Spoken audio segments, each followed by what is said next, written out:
केंद्र सरकार द्वारा खाद्य सामग्रियों पर टैक्स लगाने पर लोजपा प्रमुख सह सांसद चिराग पासवान ने कहा कि यह दुर्भाग्य की बात है। कृषि प्रधान देश में अब दूध, दही, घी, मक्खन आदि खाद्य सामग्रियों पर आम लोगों से टैक्स लेना यह दुर्भाग्यपूर्ण है। उन्होंने कहा कि एक तरफ महंगाई आसमान छू रही है, डीजल पेट्रोल के मूल्यों में वृद्धि से ट्रांसपोर्टिंग पहले से महंगी हो गई है। रोजमर्रा की जिंदगी में उपयोगी खाद्य पदार्थों पर टैक्स लगाने से भी ज्यादा मध्यम वर्गीय और गरीब आम जनता को परेशानियां झेलनी पड़ रही हैं। तो उन्होंने केंद्र सरकार से इस पर पुनः विचार करने की मांग की है। साथ ही अब उन्होंने राज्य सरकार से मांग की है कि बिहार कई जिलों में धान की रोपाई नहीं हो सकी है, किसान के खेतों में दरारें पड़ चुकी हैं, तो जिन जिलों में बरसात अनुपात से कम हुई है उस जिले में राज्य स्तरीय कमेटी बनाकर सर्वेक्षण की जाए और वहीं पर यथाशीघ्र उन जिलों को सुखाड़ घोषित किया जाए। और क्या हो सकता है कि भैया दूध, दही, चूरा पे अब आप टैक्स दे रहे हैं? बताइए, इससे ज्यादा महंगाई वैसे ही चरम सीमा पर है।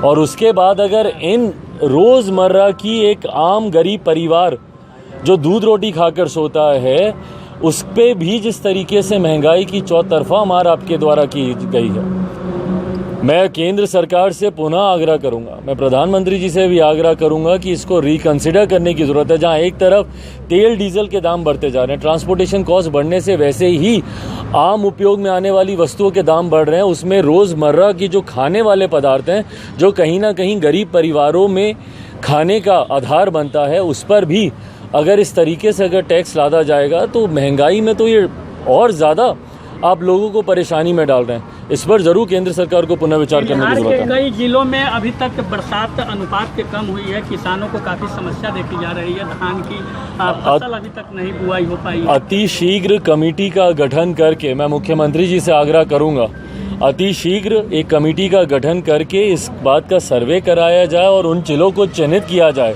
जहां पर अनुमान के अनुपात में अभी तक वर्षा नहीं हुई है और उन जिलों को सुखाड़ घोषित किया जाए ताकि वहां के जो किसान हैं उनको तत्काल रूप से उनको कम से कम राज्य सरकार के द्वारा कुछ राहत मिले। एनटीपीसी के होने के है मगर यहाँ पर बिजली सही समय पे नहीं मिल पाता है और लोगों को काफी परेशानी होता है। भाई, ये समस्या राज्य सरकार में अधिकांश जिलों में बिहार में देखने को आ रही है, पर उसके बावजूद जिस तरीके से अधिकारी, प्रशासन, सरकार का जो एक उदासीन रवैया है इस व्यवस्था को सुधारने में, ये अपने में चिंता की बात है।